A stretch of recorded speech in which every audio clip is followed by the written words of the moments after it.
You inherited a blockage that keeps you loyal to a pain that was never yours. And this loyalty vibrates like a silent oath, sealed right at the point where your creation is trying to happen.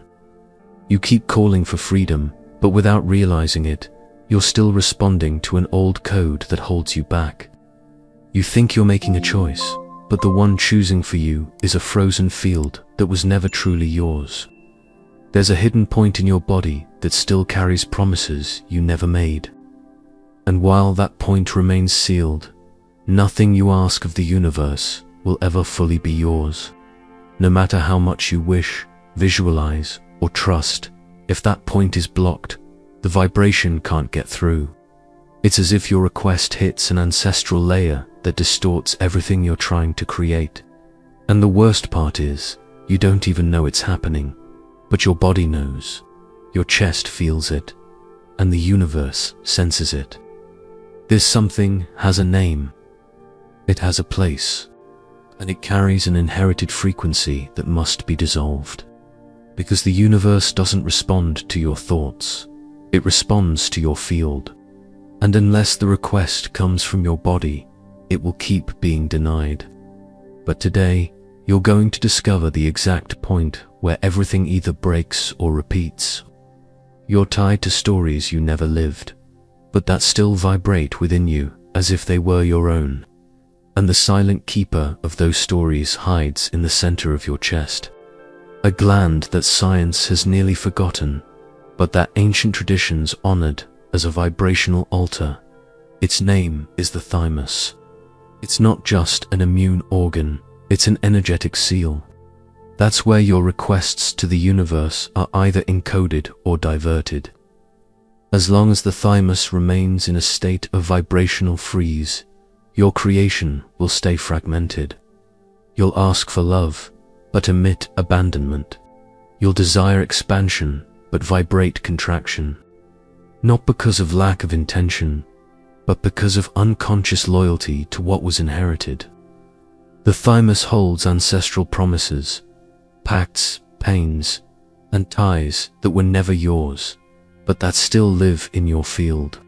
And every time you try to create something new, it checks what's still trapped inside. The result is a confused request, sabotaged before it ever gets sent. But that field can be reactivated, not through mental effort, but through vibrational presence. There's an ancient gesture, simple and forgotten, that dissolves the seal and opens the channel. A touch, a sound, a focused awareness.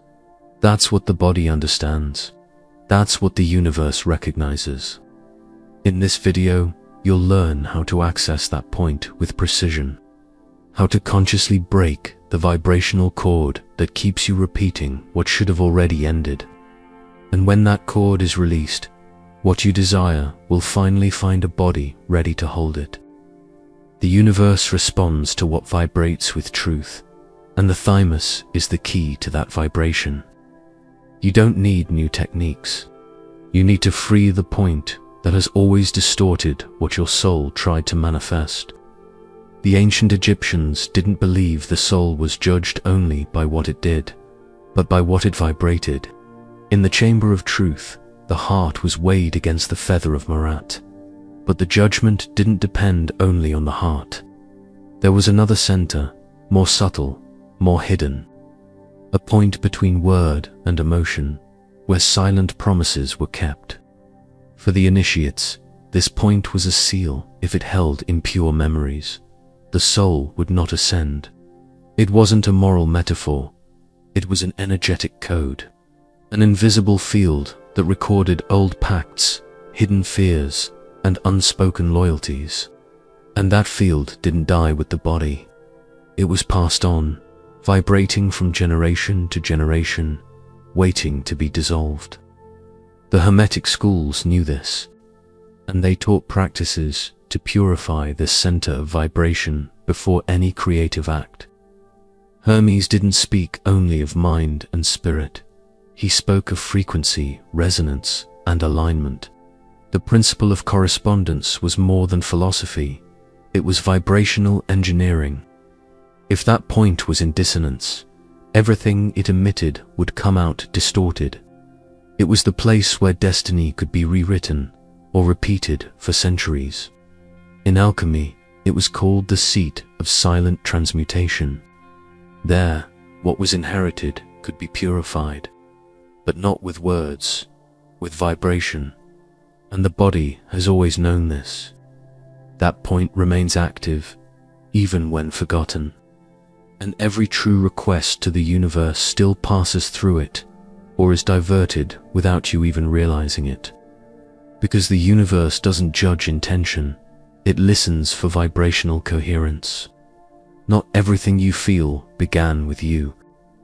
That's the conclusion of the studies by Rachel Yehuda. Traumas experienced by your ancestors continue to operate silently in your body. They settle in as biological triggers, shaping your sensitivity, your boundaries, even your desires. Mark Wolin goes further. What was never expressed by your ancestors finds shelter in you. These inherited memories don't pass through the mind, they pass through vibration. And the most sensitive point of that vibration lies in the center of your chest. The thymus, traditionally linked to immunity, is also a neurosensory epicenter, connected to the thoracic field, where the body records whether something feels safe, possible, or forbidden. According to Stephen Porges, creator of the polyvagal theory, when this region is frozen, it signals to the nervous system that it's better to stay quiet, to hold back, to obey. That's what happens when the thymus vibrates in a retracted state. It stops transmitting and starts repeating. The body tries to manifest, but the field vibrates with a different command. Quantum physics describes this phenomenon as incoherence, when the electromagnetic field generated by the heart is not in sync with the nervous and brain systems. The universe receives conflicting signals. The result, a reality that is confused, blocked, or even reversed. But when the body enters coherence, everything changes. The request doesn't come from your mouth. It radiates from your field. And the field only reorganizes when the body takes part in the act of creation. That's why somatic therapies, chest vocalizations, and conscious touch at the center of the chest have been gaining attention in current research.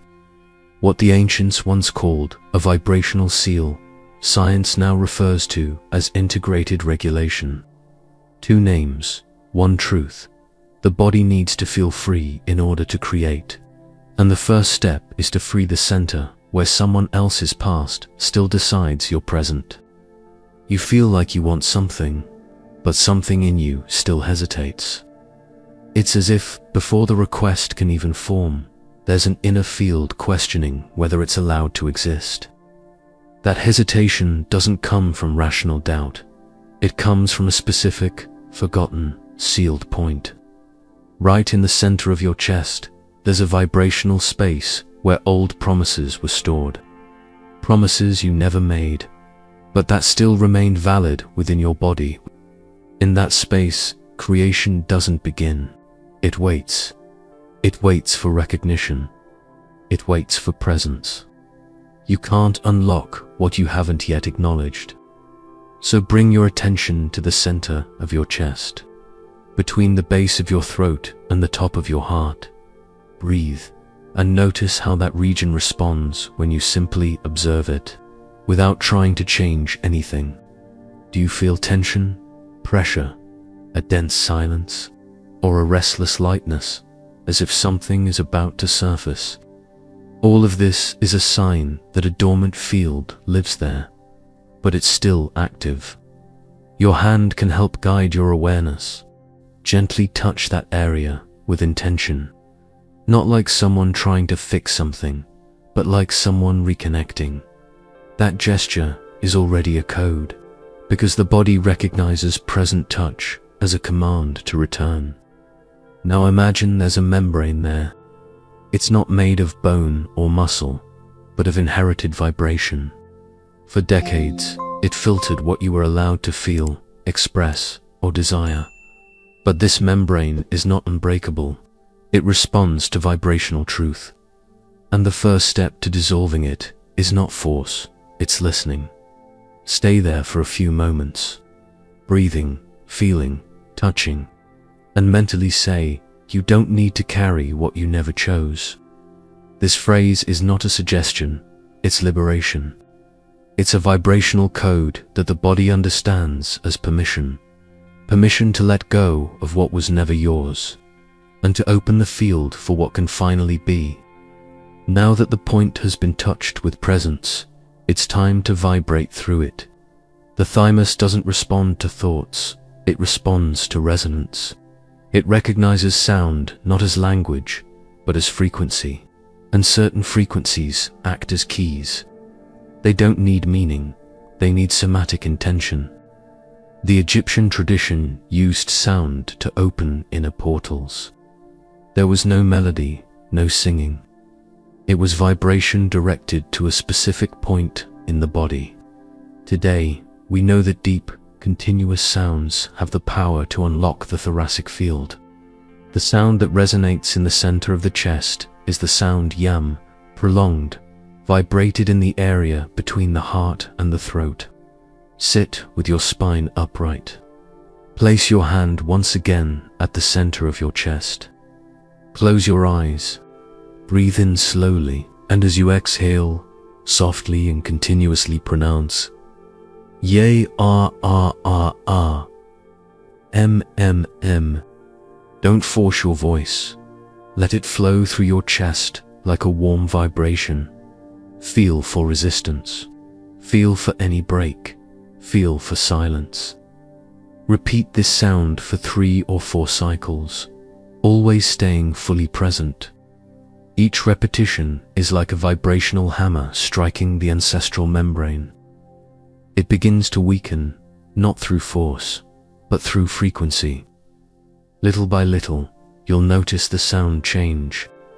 It comes out freer, deeper, clearer. This is not imagination. It's the field being reconfigured.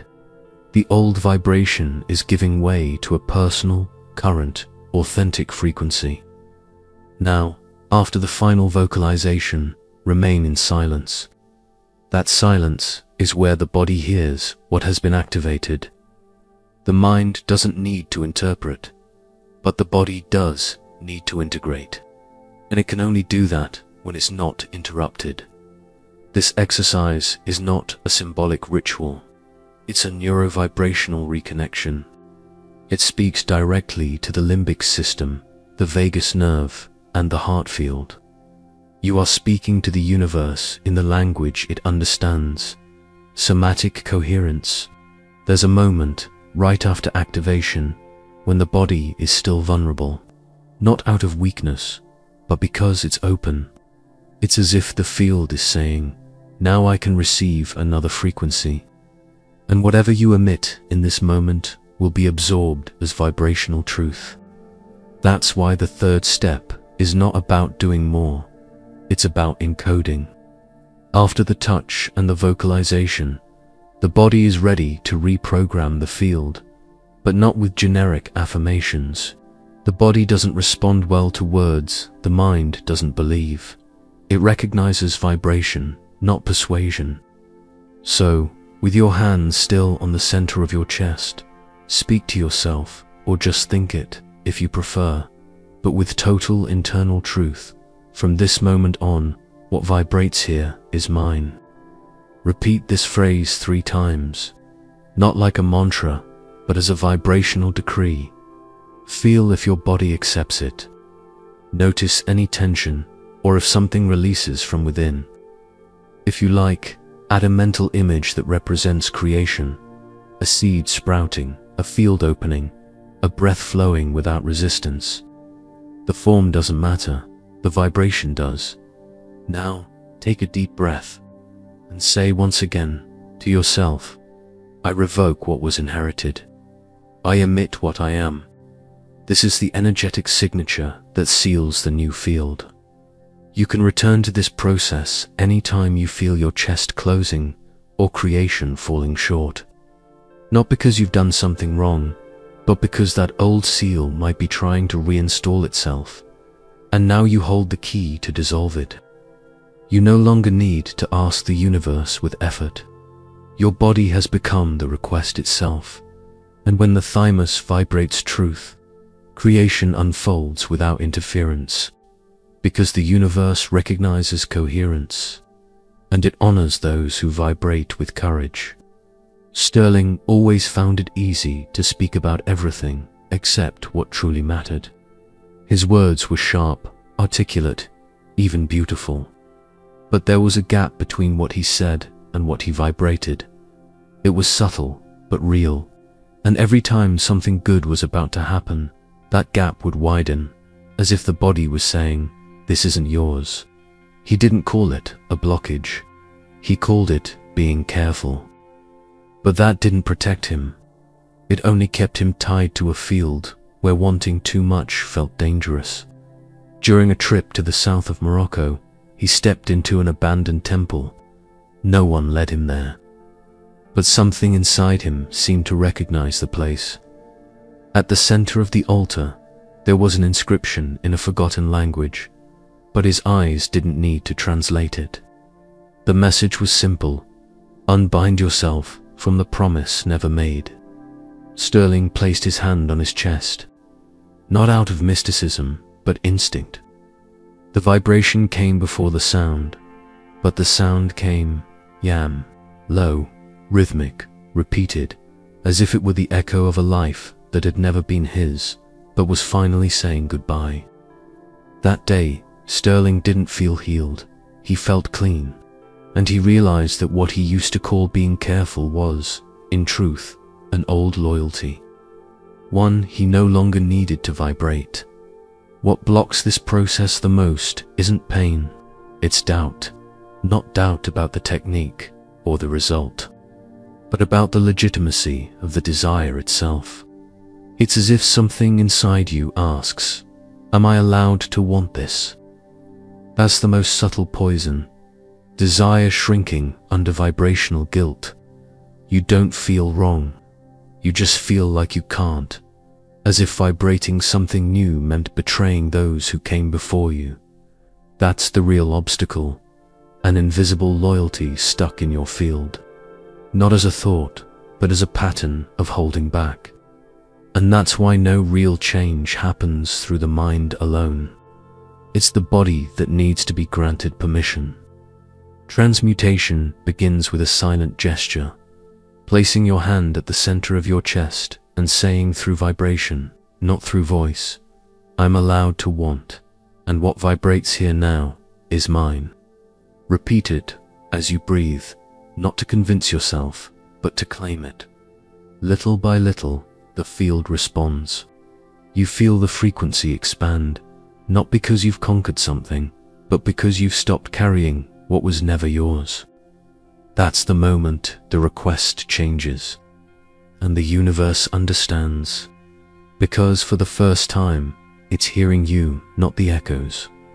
Some promises don't need to be made to remain active.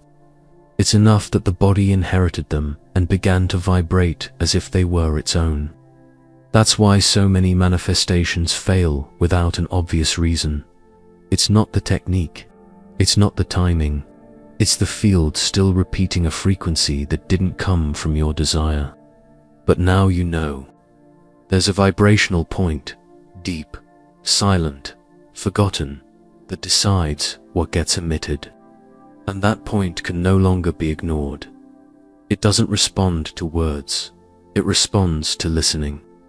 It responds to touch. It responds to the sound that vibrates from within with authenticity. When you dissolve that seal, something greater begins to realign, not just in your chest, but in the universe around you. What once felt like effort becomes response. What once felt like noise becomes direction. And all of it begins with a simple gesture. I acknowledge what vibrates here, and I release what was not born within me. A passage from the Egyptian Book of the Dead says, "The soul rises only when the heart is lighter than the feather." Today, We know that this lightness is not the absence of pain. It is the absence of attachment to what no longer belongs to us. The universe doesn't want your request. It wants your truth, vibrating without distortion. And the thymus? The thymus is the altar where that truth is consecrated. If this video touched something within you, leave a like, subscribe to the channel, and turn on notifications. That gesture strengthens the field and allows us to keep sharing content that truly awakens. Now I want to feel your vibration in the comments. Write, "I dissolve the bond that silences me and I manifest my sacred field." That statement seals the release of what is not yours and activates your presence in the field of what begins now. Share this video with someone who needs to remember that the body also has a voice, and that the thymus is where it begins to be set free. And don't stop here. Click on the screen and dive into another transformative video from the channel. Each portal you access takes you further from repetition and closer to conscious creation. Remember, the universe doesn't respond to what you think. It responds to what your body has already learned to vibrate.